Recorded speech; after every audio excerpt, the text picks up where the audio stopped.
ago to learn a little more about what VMO is really about.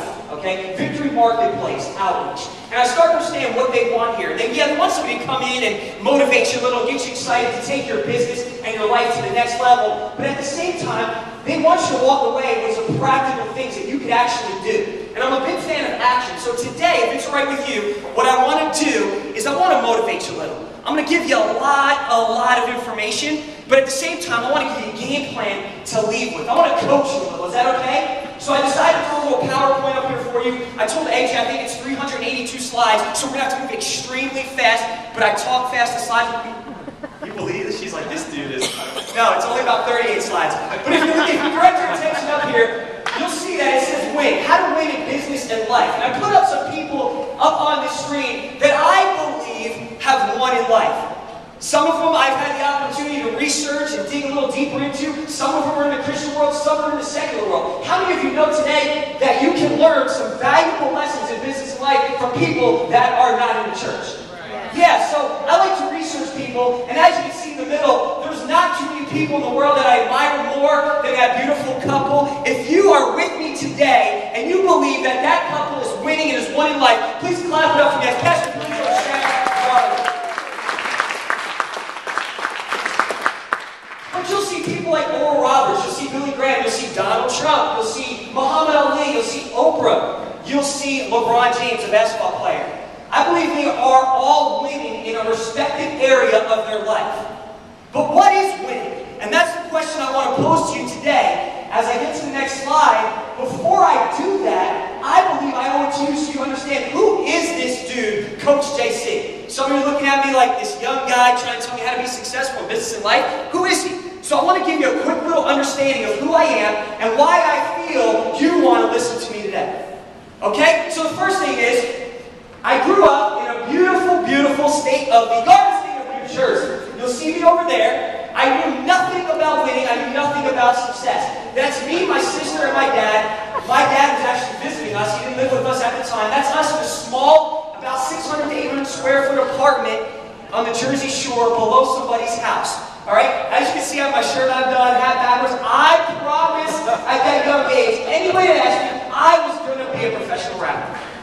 No, I promise you, I was going to rap. Come on, we're in church. I go, who likes rap music? There's some good Christian rap music. Okay. Oh, come on. Who's your favorite rapper? Come on, that's all right.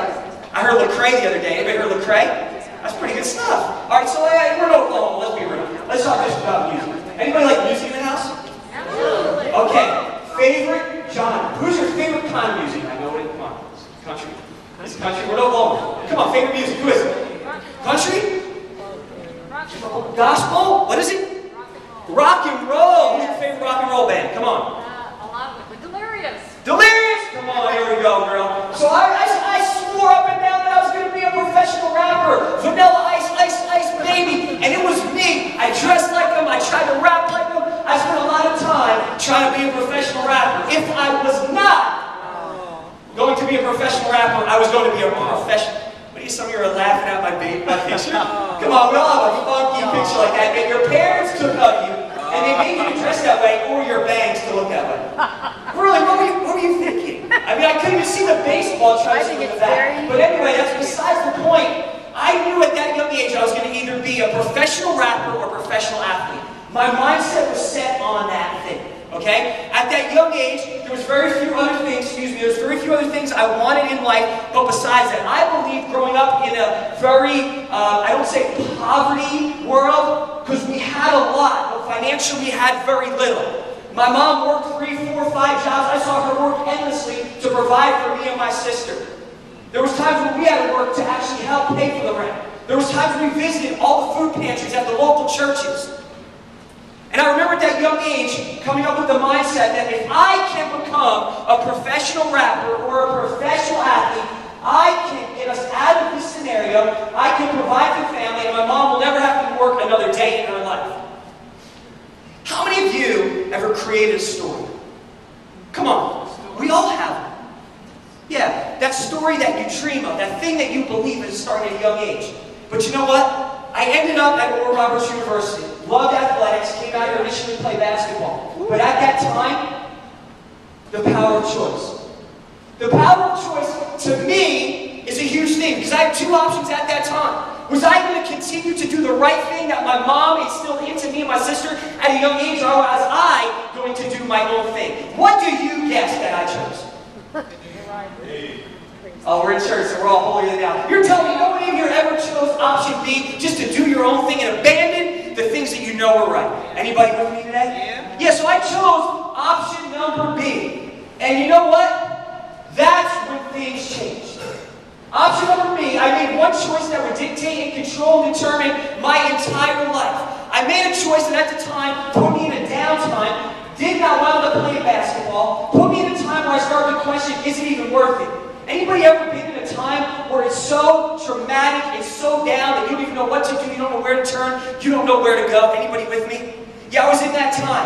I was out here in Oklahoma by myself, reaching out to a support system in New Jersey that was the greatest, my family.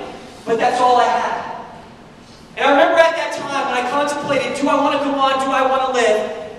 I remember that I decided I've got to figure something out. And it's funny how sometimes when you're in the downtime, God uses those downtimes to start creating a new story in your life. And at that time, what I did was enrolled in a place called VBI. Victory Bible College, as you know it now. And I enrolled in VBC, and at that time, I was a failure. The one choice I made now was out of my control, but was controlling everything that I possibly was doing. And I started to question, what about my story? The story I created, the professional athlete, the professional rapper, the nice house, the vacations, the family. What about retirement and being a philanthropist and giving back all those cool things that they do in the NBA? What about the boat? What about that story? And all of a sudden, I started to realize that my story was probably over. And when I enrolled in VBI, I had the opportunity to sit in a class that was taught by this gentleman right here. And believe me, it was the last place I wanted to be in a desperate situation to hear how these people are going to tell me what the Bible says. I remember this verse that he talked about. The class was called Renewing Your Mind. Transforming Your Mind. And this verse said, do not be conformed to the things of this world, but be transformed by the renewing of your mind. Romans 12:2. And day after day, I sat there in this class by Pastor Ron McIntosh, and I listened to these biblical principles. All the other classes were great, but something resonated with me, and I started to understand the power of the biblical principles. I started to understand that the Bible was not written just for you to read, but to read and implement. I started to realize at that age, the biggest downs in my life, contemplating if I even want to live, that hold on a second, this thing right here is a powerful thing. And at that time, I started to discover what is the secret. I believe the secret to have anything you want in life, anytime you want, the secret to winning as a Christian in business and life, and it is right here.